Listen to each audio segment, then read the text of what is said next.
Sobat Pembelajar, perkenalkan saya Ida Maharani, salah satu pegawai Kementerian Keuangan. Pada kesempatan ini, saya akan berbagi pengetahuan mengenai penyusunan leading indikator pada evaluasi dampak pembelajaran kepada Sobat Pembelajar.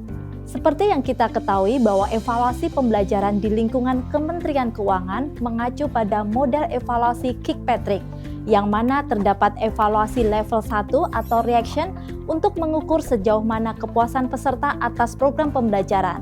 Evaluasi level 2 atau learning untuk mengukur sejauh mana pengetahuan, keterampilan, sikap dan kepercayaan diri dan komitmen diperoleh peserta selama pembelajaran. Evaluasi level 3 atau behavior untuk mengukur sejauh mana peserta mengimplementasikan materi yang sudah dipelajari ketika sudah kembali ke tempat kerja. Dan yang terakhir, evaluasi level 4 atau result untuk mengukur sejauh mana dampak pembelajaran terhadap peningkatan kinerja pegawai maupun kinerja organisasi.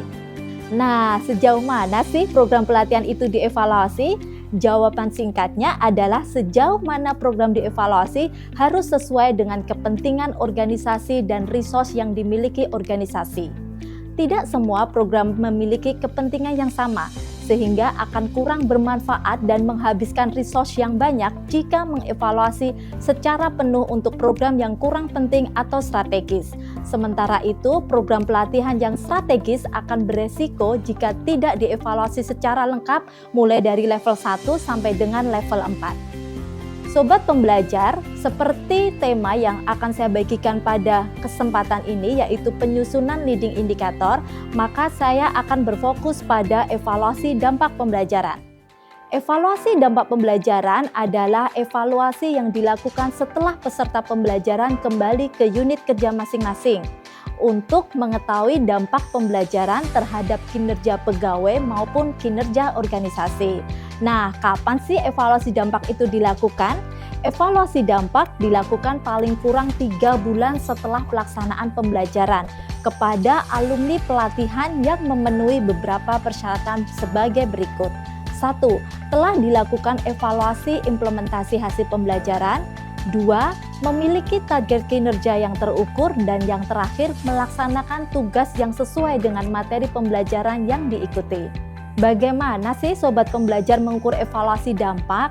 Nah, untuk mengukur evaluasi dampak, hal yang harus dilakukan Sobat Pembelajar adalah menentukan leading indikator. Leading indikator atau indikator utama adalah capaian yang menunjukkan dampak pembelajaran terhadap kinerja pegawai maupun kinerja organisasi. Jadi, leading indikator ini merupakan target-target kinerja yang semuanya berkontribusi pada tujuan organisasi. Leading indikator ini juga menghubungkan antara performansi dari perilaku kritis dan tujuan organisasi. Jadi, kita ibaratkan tujuan organisasi sebagai bendera besar yang ada di puncak gunung, kemudian leading indikator adalah bendera-bendera kecil yang berbaris menuju ke bendera yang berada di puncak gunung. Jadi, tiap bendera kecil tersebut merupakan leading indikator yang berbeda yang berjalan di jalur yang tepat untuk mewujudkan tujuan organisasi.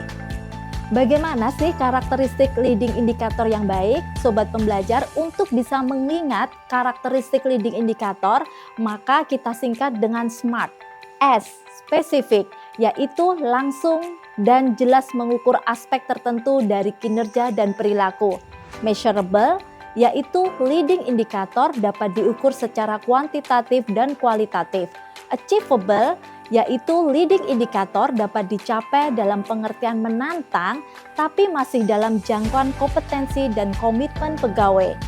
Yang keempat, relevan, yaitu leading indikator harus langsung terkait dengan tujuan organisasi sehingga tujuan pelatihan dapat diselaraskan dengan tujuan organisasi secara keseluruhan. Yang terakhir, time bound, yaitu leading indikator harus dapat diselesaikan sesuai dengan waktu yang telah disepakati. Sobat Pembelajar, ada beberapa langkah untuk memudahkan dalam menentukan leading indikator, yaitu pertama, Sobat Pembelajar harus memahami tujuan pelatihan dan mengidentifikasi tujuan spesifik pelatihan. Apa yang ingin dicapai melalui pelatihan? Apakah untuk meningkatkan produktivitas, kreativitas, atau keterampilan tertentu? Kemudian Sobat Pembelajar harus hubungkan tujuan organisasi dengan tujuan pelatihan tersebut. Bagaimana tujuan pelatihan ini berkontribusi terhadap tujuan organisasi secara keseluruhan.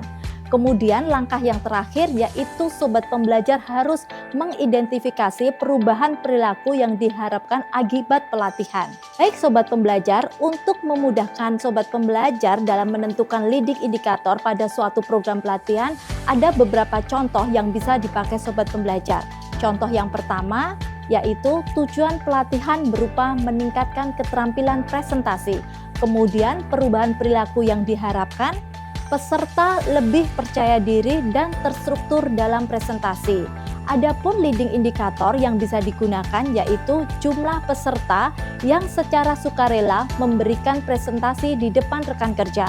Contoh yang kedua, tujuan pelatihan berupa meningkatkan kolaborasi tim.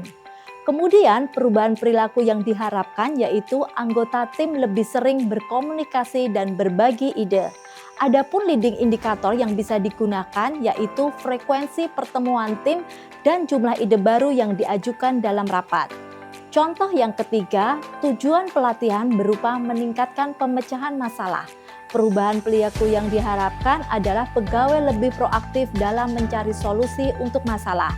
Adapun leading indikator yang bisa digunakan yaitu jumlah masalah yang dilaporkan dan diselesaikan, serta waktu yang dibutuhkan untuk menyelesaikan masalah. Sobat pembelajar, demikian pengetahuan mengenai penyusunan leading indikator pada evaluasi dampak pembelajaran. Dan semoga video ini bermanfaat untuk sobat pembelajar. Terima kasih atas perhatian sobat pembelajar dan sampai bertemu di video pembelajaran selanjutnya.